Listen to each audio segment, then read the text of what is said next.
Hello दोस्तों, स्वागत है आपका आपके अपने YouTube channel Kanishk English classes में। दोस्तों, आज के इस वीडियो में हम पढ़ने जा रहे हैं फ्यूचर परफेक्ट कंटिन्यूअस टेंस के बारे में। दोस्तों, अभी तक हमने लगभग 11 वीडियोस कवर कर लिए हैं, जिसमें कि हमने 11 टेंसेस लगभग खत्म कर चुके हैं। आज हमारा टेंस का लास्ट वीडियो है। इसके बाद हम पढ़ेंगे कुछ नए रूल्स के बारे में। तो आई होप आप सभी को सारे से सारे टेंसेस समझ में आ गए होंगे। अगर अभी भी आपको कुछ डाउट आता है तो आप मुझे कमेंट सेक्शन में बता सकते हैं। तो चलिए देखते हैं फ्यूचर परफेक्ट कंटिन्यूअस टेंस के बारे में। फ्यूचर परफेक्ट कंटिन्यूअस टेंस की पहचान की अगर हम बात करें तो इसमें किसी कार्य का भविष्य काल में होना पाया जाता है। जैसे कोई भी काम हो रहा होगा ऐसा दर्शाया जाता है। जैसे कि पिताजी 10 मिनट से अखबार पढ़ रहे होंगे, तो यहाँ पर जो हमारे सब्जेक्ट हैं वो पिताजी हैं, 10 मिनट हमारा समय सूचक शब्द है, अखबार हमारा ऑब्जेक्ट है और पढ़ रहे होंगे हमारा वर्ब है। तो इसके हिंदी के वाक्यों के अंत में रहा होगा, रही होगी और रहे होंगे जैसे शब्द आते हैं। अब अगर आप यही सोच रहे हैं कि ये तो फ्यूचर कंटिन्यूअस टेंस में भी आते हैं, तो जैसा कि मैं आपको पहले भी बता चुका हूँ कि फ्यूचर कंटिन्यूअस टेंस में समय सूचक शब्द का होना अनिवार्य नहीं होता है। हो भी सकता है और नहीं भी हो सकता है, परंतु अगर समय सूचक शब्द है तो ये जरूर से फ्यूचर परफेक्ट कंटिन्यूअस टेंस का ही सेंटेंस होगा।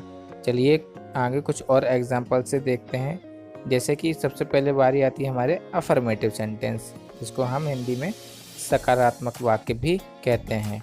इसको बनाने का फॉर्मूला होता है subject plus will oblique shall have been plus verb की first form ing plus object plus time reference.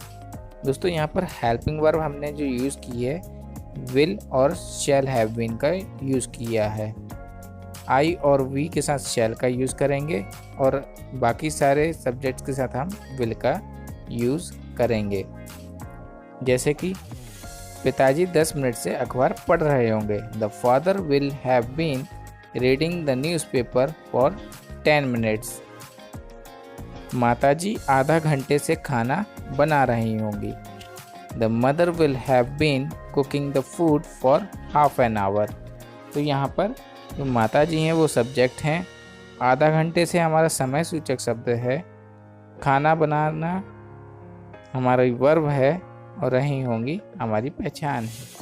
ठीक है दोस्तों, कुछ और सेंटेंसेस देखते हैं। लड़के 1 घंटे से मैदान में क्रिकेट खेल रहे होंगे। The boys will have been playing cricket in the ground for an hour. मुख्यमंत्री जी 1 घंटे से स्टेज पर भाषण दे रहे होंगे। The chief minister will have been delivering speech on the stage for an hour. वह 2 घंटे से संगीत सुन रहा होगा। He will have been listening to music for 2 hours. यहाँ पर हेल्पिंग वर्ब की अगर हम बात करें तो जैसे विल हैव बीन का यूज़ किया है, तो हैव का यूज़ हमने इसलिए किया है यहाँ पर क्योंकि ये परफेक्ट फॉर्म है ना।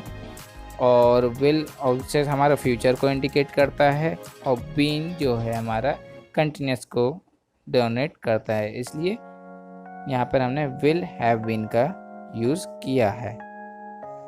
आगे देखते हैं हम नेगेटिव सेंटेंसेस के बारे में, जिसको हम नकारात्मक वाक्य भी कहते हैं। नकारात्मक वाक्य की पहचान यह होती है कि इसके वाक्यों में नहीं है शब्द आता है। सबसे पहले इसका फॉर्मूला देखते हैं subject plus will oblique shall plus not plus have been plus verb ing plus object plus time reference. यहाँ पर मैंने विल ऑब्लिक शैल के बाद नॉट का यूज़ किया है, जो कि हमारे नकारात्मक वाक्यों को बनाने में यूज़ होता है। जैसे कि सितारे 6 बजे से आकाश में नहीं चमक रहे होंगे। The stars will not have been shining in the sky since 6 o'clock। बच्चे सुबह से शोर नहीं मचा रहे होंगे।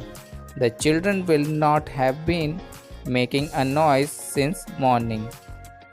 वह 6 महीने से फैक्ट्री में कार्य नहीं कर रहा होगा। He will not have been working in the factory for 6 months. वह अप्रैल से अपना बिजनेस नहीं चला रहा होगा। He will not have been running his business since April. हम सोमवार से स्कूल नहीं जा रहे होंगे। We shall not have been going to school since Monday. आपको मैं एक बात और बताना चाहता हूँ, अगर आपको अभी भी सिंस और फॉर का यूज़ में कुछ कन्फ्यूज़न है तो आप हमारा प्रेजेंट परफेक्ट कंटिन्यूस वाला वीडियोस देखें। उसमें मैंने बहुत ही अच्छे तरीके से सिंस और फॉर का यूज़ करना समझाया है और उसके लिए एक ट्रिक भी बताई है, जिससे कि आपको हमेशा याद रहेगा कि कहाँ पे हमें सिंस का यूज़ करना है, कहाँ पर हमें फॉर का यूज़ करना है। मैं यहाँ पे भी आपको थोड़ा सा बता देता हूँ कि जहाँ पर भी हमें एक किसी समय से होने का बोध होता है, जैसे कि 6 बजे से, 6 महीने से, 6 साल से, तो वहाँ पे हम सिंस का यूज़ करते हैं, जैसे कि आप सेंटेंसेस में देख चुके हैं। और जहाँ पर हमें किसी समय का पता होता है परंतु हम ये नहीं पता होता कि कितने समय से हो रहा है, वहाँ पे हम फॉर का यूज़ करते हैं, जैसे 2 आवर्स, 3 आवर्स, 3 मंथ्स। तो यहाँ पर आपको पता नहीं चल रहा है कि कौन से 2 आवर्स हैं और कौन से 3 मंथ्स हैं। It could be any of the 3 months और एनी ऑफ द आवर्स।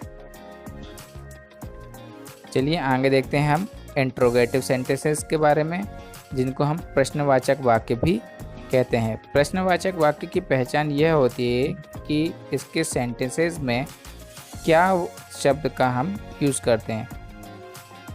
तो इसका फॉर्मूला देखते हैं। सबसे पहले will oblique shall plus subject plus have been plus verb की I N G form plus object plus since for plus time. यहाँ पर हमने हेल्पिंग वर्ब को सब्जेक्ट के पहले रख दिया है, जैसा कि हम अभी तक के टेंसेस में करते आए हैं। जब भी हमें नेगेटिव सेंटेंस बनाना होता है तो हम हेल्पिंग वर्ब के बाद नॉट का यूज़ करते हैं, और जब भी हमें प्रश्नवाचक वाक्य या इंट्रोगेटिव सेंटेंस बनाना होता है तब हम हेल्पिंग वर्ब को सब्जेक्ट के पहले। दोस्तों, अगर आपको हमारा वीडियो पसंद आ रहा है तो please like, share and subscribe my channel. आपको ऐसे ही बहुत ही अच्छे वीडियोस देखने को मिलेंगे, और आप भी कुछ नया चाहते हैं तो please comment me so that I can provide you much better things rather than it. Thank you so much दोस्तों. I hope you are enjoying it and please subscribe Kanishka Vishwa Academy. Thank you so much.